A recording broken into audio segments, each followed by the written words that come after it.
Thanks for all of you. We have the pleasure of having our very own Mr. Arnold as our speaker today. He has really done a great job and like helped us out a lot as our club moderator. And this is just another role that he'll be playing today.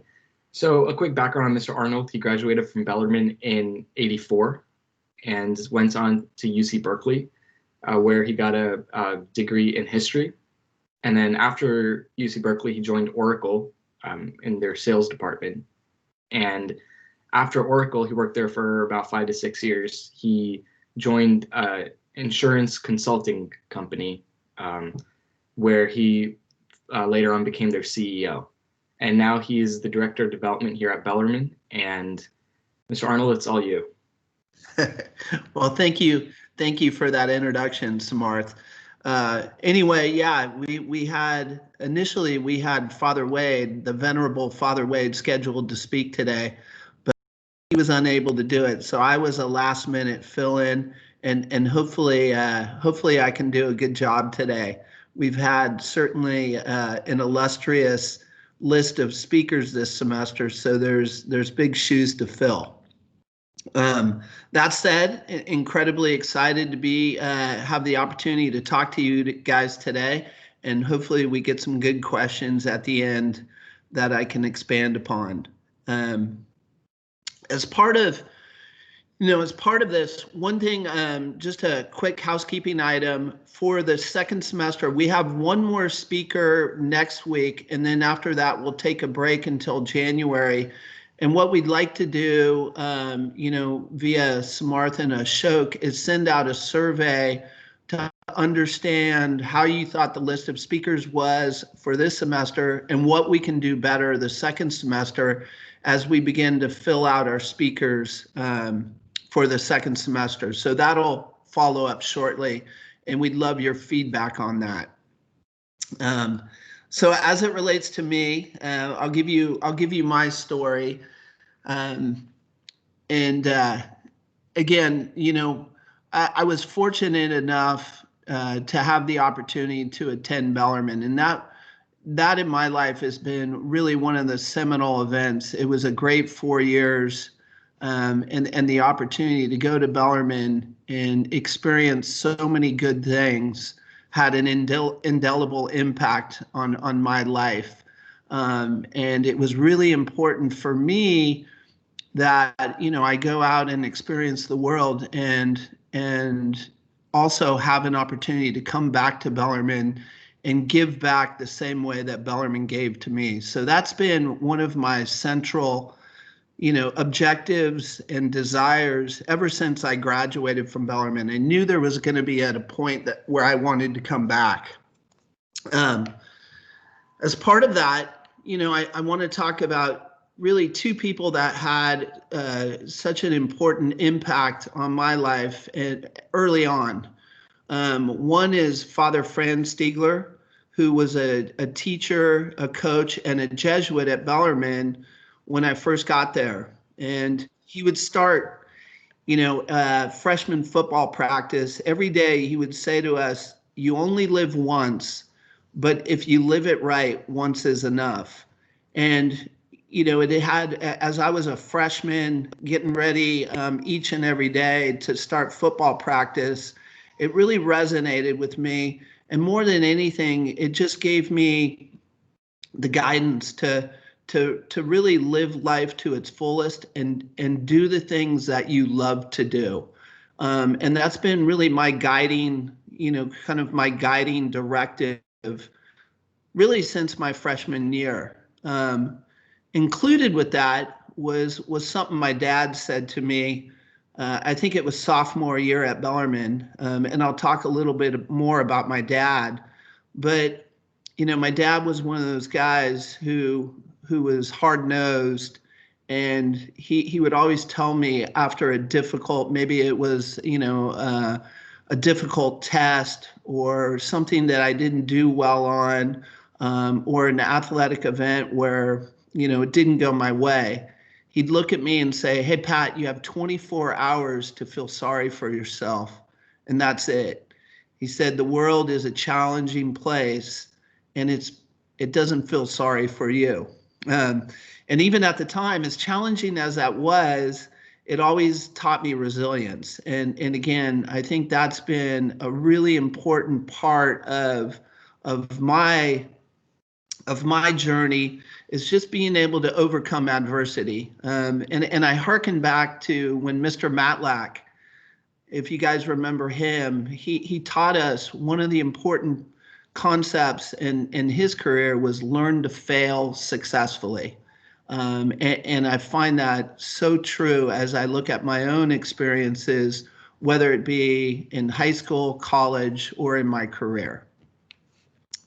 So those are kind of some guiding principles that I wanted to talk about. As I mentioned, my dad was actually both a coach and a teacher at Bellarmine, and he started in 1974. So I literally grew up around Bellarmine, and in many ways, I had gone to Bellarmine almost 6 years before I set foot on campus. I spent a ton of time there, whether it be at football practice, around the classrooms, various different things. So when I set foot on campus, I thought I had a pretty good idea about what Bellarmine was all about and what my experience was, going to entail. I thought I was really prepared. And in many ways, I wasn't. I was pretty clueless about the spiritual aspect of Bellarmine. And that had probably the biggest impact during my 4 years at Bellarmine. And when I mean the spiritual impact, I mean in particular the Jesuits. They were so prominent when I went to school at Bellarmine. Right now I think we have 11 Jesuits, and many of them aren't really active in the day-to-day life at Bellarmine. But when I was there, they were both our coaches, they were our teachers, they were our mentors, and they had an incredible impact on each and every one of us. And what I always felt about the Jesuits is they were the wise men. They led by example. They always were reaching out to us to understand how we were doing. They were pushing us. They were encouraging us. But at the same time, they were making us accountable. You couldn't get away with anything. They were strict, but loving, if that makes sense. And they were also, in my mind, the best teachers. And, they taught us so much about giving it your all, finding your passion, finding the truth, and giving back when you have the opportunity. And so with that, they had an indelible experience during my time at Bellarmine. And, more so than I really understood when I first set foot on campus as a freshman. I thought Bellarmine was all about academics and athletics, and came to find out it was so much more. And rather than being a 4-year experience, it was going to be a lifelong experience. During my time at Bellarmine, there was nothing I didn't enjoy. It was such a great experience. I played various sports. Had the opportunity to play football and track my sophomore, junior, and senior year. And we had some great times during that, memories that would last forever. But I would say really the best and most fulfilling experience, and I've talked to Samarth and Ashok, was really my time in speech and debate. And I want to encourage each of you, especially you younger folks, as you look at the different things you can get involved in, speech and debate had such an impact on me. More than anything, it gives you the comfort, the understanding, and the education to get up in front of a group of people and talk confidently. And I think that's been an important theme, as I look forward, whether it be my experience at college, whether it be my experience at Oracle, or during my time in the insurance world. You can really separate yourself if you have the ability to get up in front of a people and talk confidently, clearly, and passionately. So, I want to really that was really a defining experience for me at Bellarmine, and something that prepared me for what lied ahead. And again, as I talk about Bellarmine, there was really nothing I didn't like. It was an incredible experience. It was a nurturing environment. It was an encouraging environment. And, you felt like within the Bellarmine community, everybody cared about you. And it was a great way to go out into the world. So with that, I transitioned. I was fortunate enough to have the opportunity to go to UC Berkeley. UC Berkeley was a place that my dad had attended. I had several aunts and uncles that had gone to Berkeley, and it was something that I grew up much in the same way that I grew up in Bellarmine. However, the experience was completely different. As you transition from a sheltered, nurturing environment like Bellarmine, and then you set foot on the campus at Berkeley, it's like being kicked out of the warm comforts of your own home, going into the real world for the first time. And Berkeley was an overwhelming experience in so many ways. The other piece about Berkeley is I talked about a community that cared, and quickly I realized Berkeley was a community that didn't really care. And so, for the first freshman in college, you're adjusting to what I said is the real world. And as I talked about earlier, it was overwhelming in many ways. I had an opportunity to play football and rugby. So, my first experience was spending a month in Berkeley practicing football, and again, being humbled from day one. All of a sudden you go from being a big fish in a little pond to being a little fish in a big pond. And you slowly realize that, hey, the world ahead is going to be incredibly competitive. And if anything, you're going to fail, and it's going to be about resilience and picking yourself up, hopefully getting better along the way. So as I really reflect on my experience at Berkeley, I had a great experience, but it was really more of a struggle. It was a humbling experience. The community is incredibly challenging. It's competitive.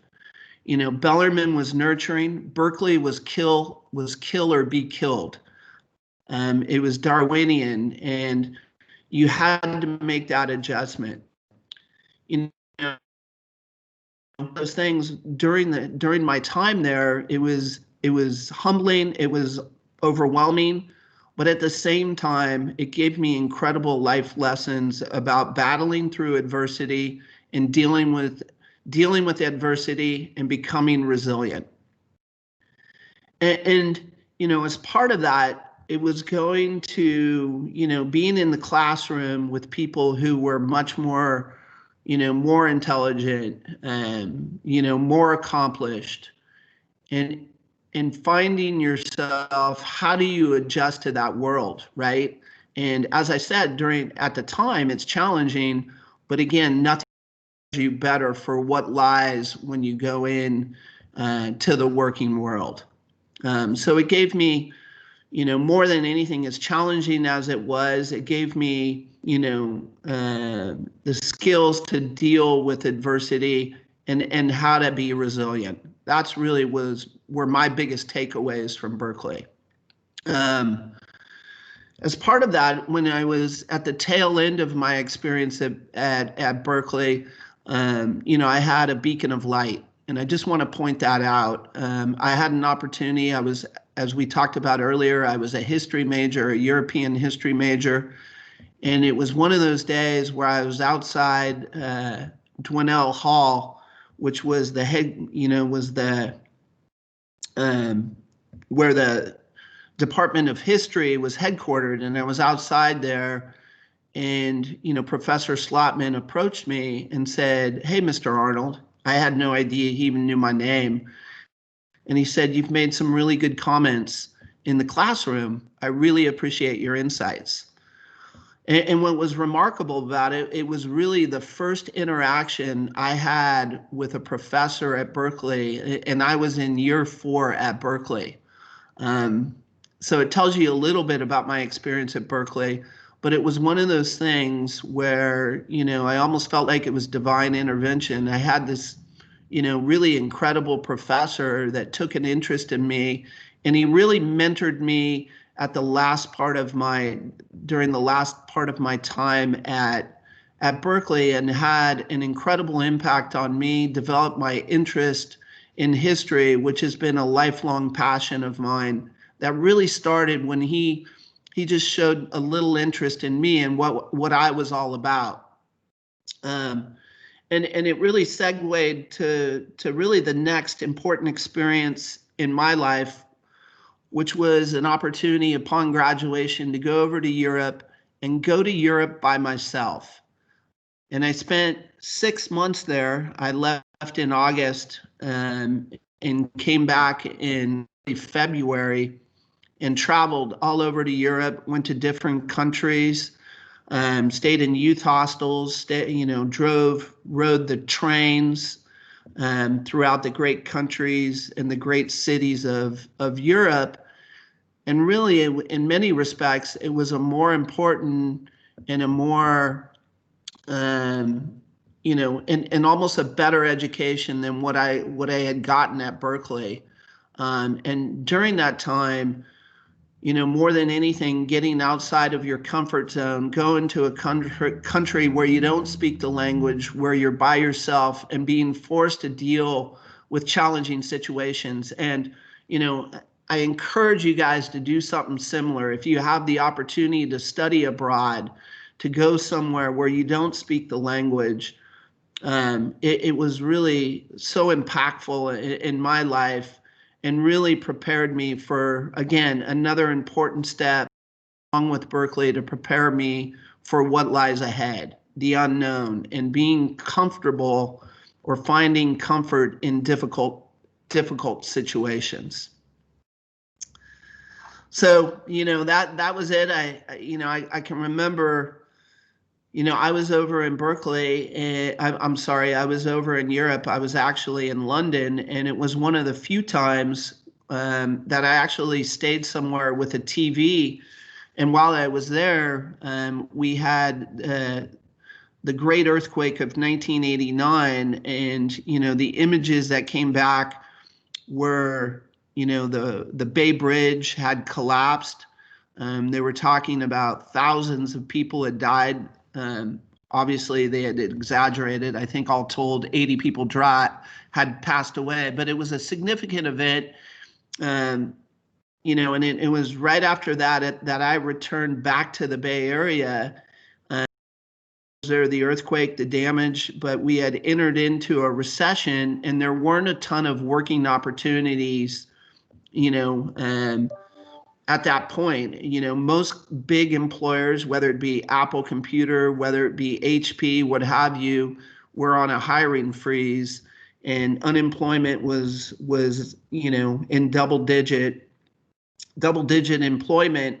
And so there was a lot of doors being slammed on your face, and different employers saying, no, we're not hiring. And it was with that I actually took a little bit of a rest, and said, hey, I'm going to spend 3 months. And I came back to Bellarmine and had the opportunity to coach freshman football. And it was at a point where, I was about to embark on my career, didn't really know what I wanted to do. And, I remember getting a call from Mr. Janda, Coach Janda, and said, hey, would you like to come back and coach freshman football? And I spent the next 3 months doing that. And it was really, just a breath of fresh air. It was such a great experience. It was great to be around young men. And for me, it convinced me that, no matter what happens in my career, I'm going to come back to Bellarmine at some point in the future. Anyway, we finished up the experience at Bellarmine. I remember I had about $150 in my bank account, and I was desperate to find a job. And I had an opportunity for really an internship with very little pay at Lehman Brothers. Lehman Brothers was a financial consulting firm. It no longer exists today. They were a casualty of the 2008 financial crisis. But, I was able to get an opportunity to work there. I remember I came into it with very little business experience. I was a history major and hadn't taken any formal business courses. So I came into it with inexperience and really no confidence. But it was one of those situations where it was either, figure it out or get fired. And as I talk about it, my 12 months there were a remarkable failure. But I learned more in those 12 months to prepare me for what was to come next. Again, it was an incredibly humbling experience, but I relearned the importance of discipline and resiliency. That's how I would describe my experience at Lehman Brothers. I was able to get some business training. I took the Series 7 in '63 to get licensed to be a financial consultant, which was really important in my education. And the job consisted of this. You would get at your desk at 6 a.m., you would get a phone, and you would start cold calling for the next 12 hours. So I'd be in my desk at 6 a.m. and I wouldn't leave until 8 p.m. You got 30 minutes for lunch, and then you had an opportunity to take a couple breaks throughout the day. But it was really 14 hours a day where you just purely would cold call households all across the country to try and get them to sign up and be your client. And as I said, it was the worst job I ever had, but it prepared me because, in many ways, I was never going to have a job that I hated more. So I stuck it out for 12 months. And then at that time, the economy was slowly picking up. And a good friend of mine who had been a classmate of Bellarmine, his wife called me, at the time his girlfriend, and said, "Hey, we have an opportunity at Oracle. Would you be interested?" Oracle at that time was, one of those companies that had gone through remarkable growth, was poised to do really well, but it had experienced some challenges in their business model. And what they were doing is they were hiring young kids, just out of college to come into their finance department and work in their credit and collections department because they had some problems with their receivables. Anyway, it was an opportunity to work for a great company, get my foot in the door, and I spent the next 7.5 years at Oracle. And, it was a remarkable education. Oracle was a really thriving environment. You had the leadership of Larry Ellison, who, at the time was a maverick. And, he really had the mentality that, hey, you come in, you work hard, and we're going to enjoy the good times. And, literally for the next 7 years, I had a series of jobs, all of them, each job got better, more interesting. It gave me an opportunity to see and travel the United States, travel throughout Europe on business travel. And, as I said, really my 7 years there were arguably some of the best times I ever had. And I learned so much. And with that, Oracle was going through a remarkable transformation. When I started at Oracle, we had 4,000 employees, and by the time I left, we were at just over 100,000 employees. So it was remarkable growth. The world was changing. The internet was becoming, a household term, and we were coming to grips with remarkable change. And with that, there was a lot of opportunity, and I got recruited to go to a company called Siebel Systems, which at the time was a high flyer. It was a company that had just gone public. It was poised for remarkable growth. They were recruiting people from Oracle, and it was an opportunity for me, to take on a new challenge, a new responsibility. And I went there.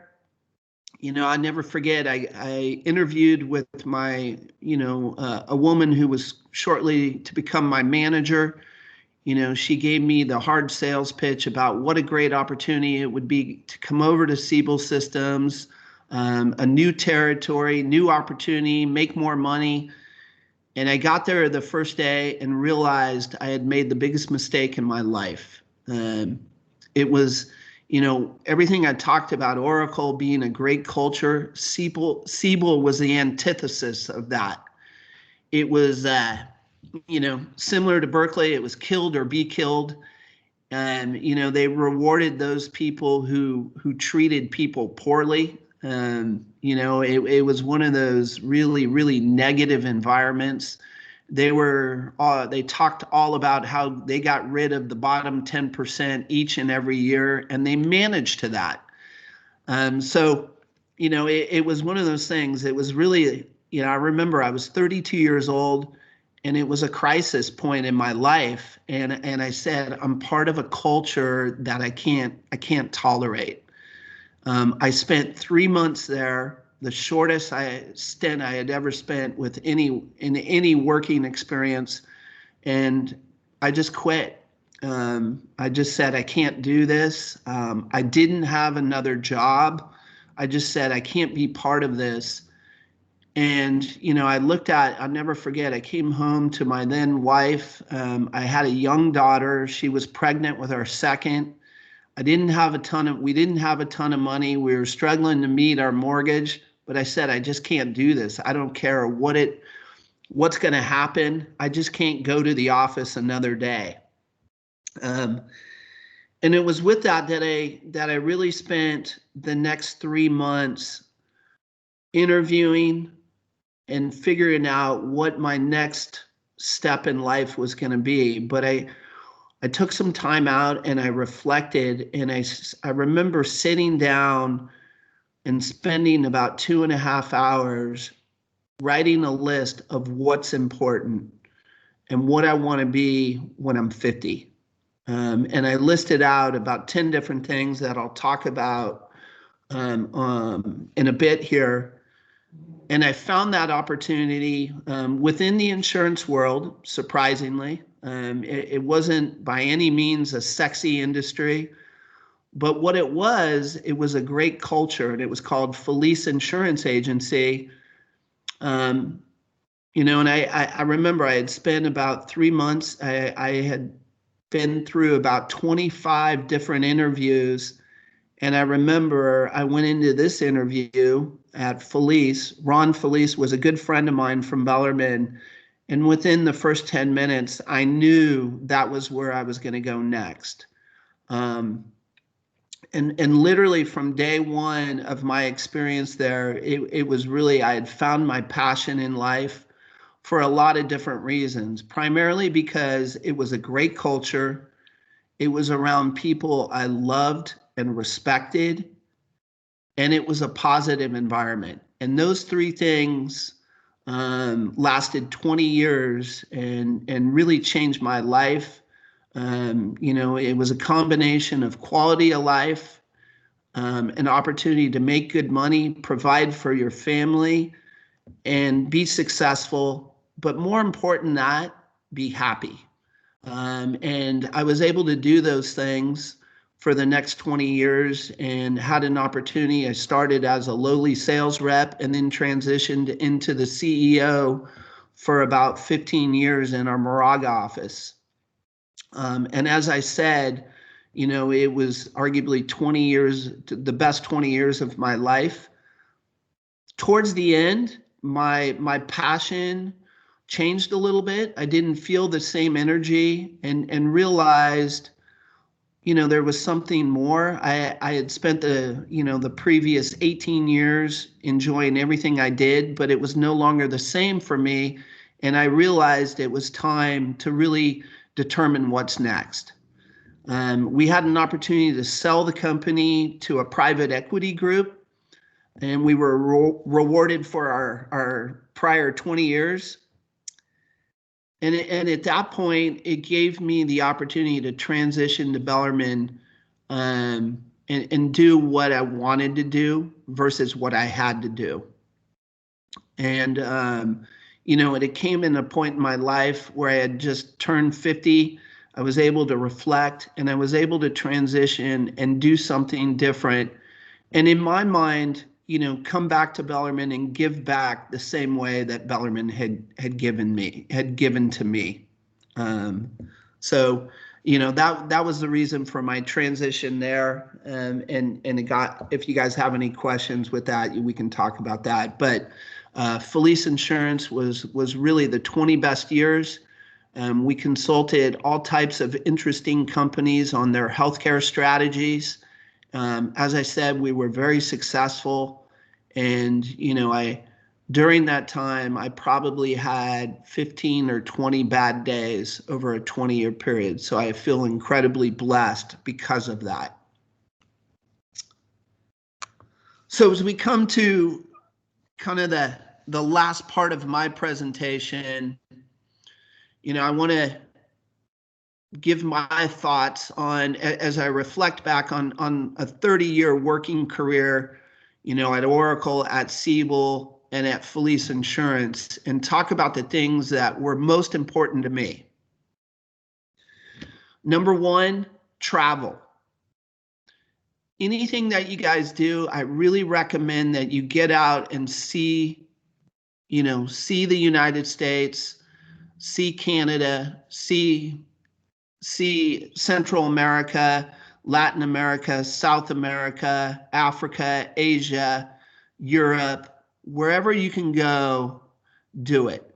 It allows you to see different cultures, see different people, see what works, what doesn't work, what's challenging. It gives you an open mind. And more than anything, it gives you an opportunity to appreciate what you have. And I think that has been a guiding principle in my life.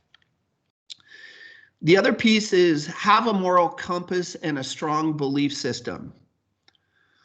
And this is something that I think is really vitally important as you begin your business career, because you're going to have so many challenging situations. And it's really important that you have an understanding of what's important to you. And, do the right thing and apply business ethics to what you do. And that's a strong sense. And to that point, I would almost have you guys recommend that you write out what your belief system is and really take that to heart and do it at a young age. The other thing is stay active. A sound mind is really part of having a sound body. Anything that you do, is demanding, not only, emotionally, but physically. And, as you combine your work-life experience, stay active and healthy. And I think so many people that I've encountered, that is an important part of what they do, and it's part of their overall success. The other piece is think critically. Don't always accept what people tell you and continue to seek the truth. And I think that's a really important piece. And that was something that the Jesuits always emphasized during my time at Bellarmine. And again, that's been a guiding principle throughout my career. Be humble. And I think I have the greatest emphasis for this. And I always have a thing. I said, at 40, I had all the answers. And as I'm now into my 50s, I have none of the answers. And really what I mean by that is life is challenging. It is going to humble you. Um, you don't know when, you don't know at what point in your life, but you're going to go through some incredible challenges. And the idea is you got to be humble to get through that. And again, humility is such an important part of anyone's character and something I think is just vital. Don't be afraid of change. And you'll understand this as you get into the working world, as you go through various life events. You feel like your opportunity to change, you're not going to have the opportunity to change, and don't ever be afraid of that.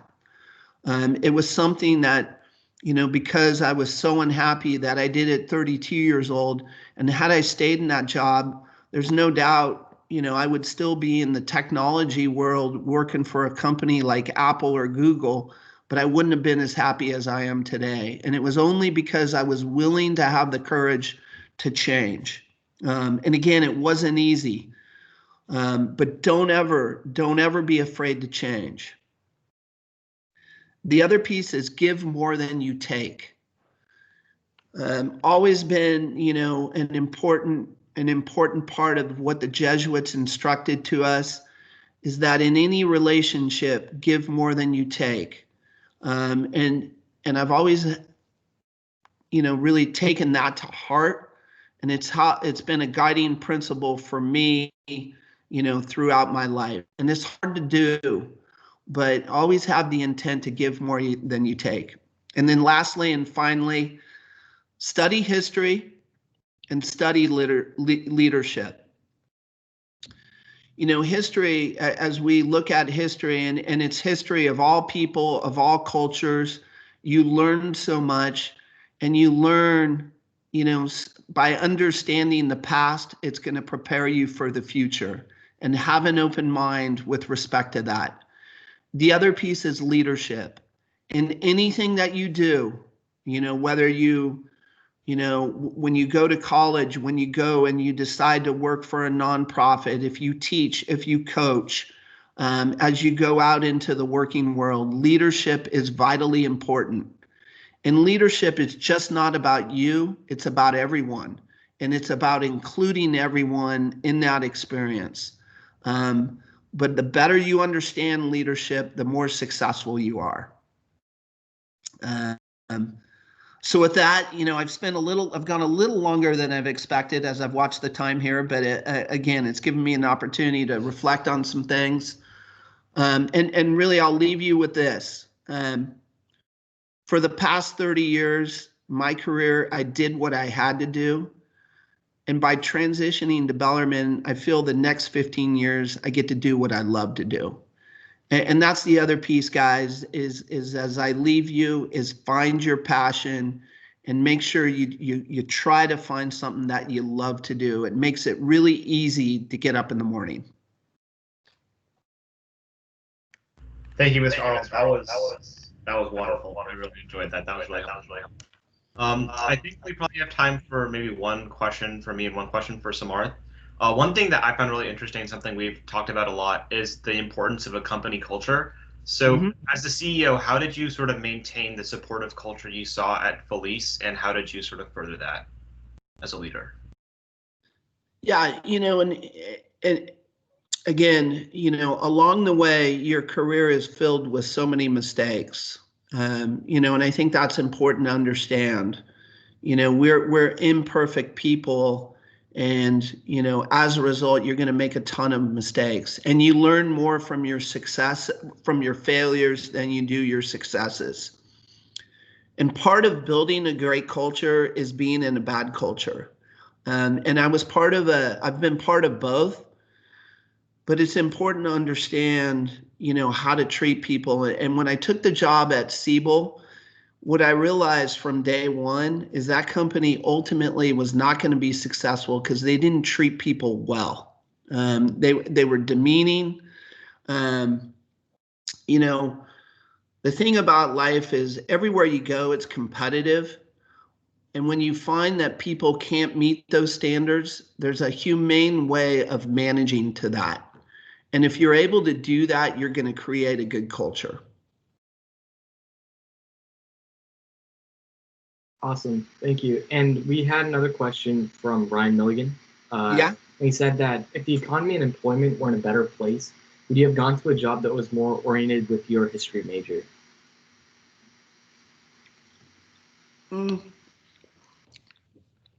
That's a great question. It was funny. It was one of those things when I got done coaching freshman football and realized I had $150 in my bank account. I thought long and hard about instead of pursuing a career in business, that I would just come to Bellarmine and teach and coach.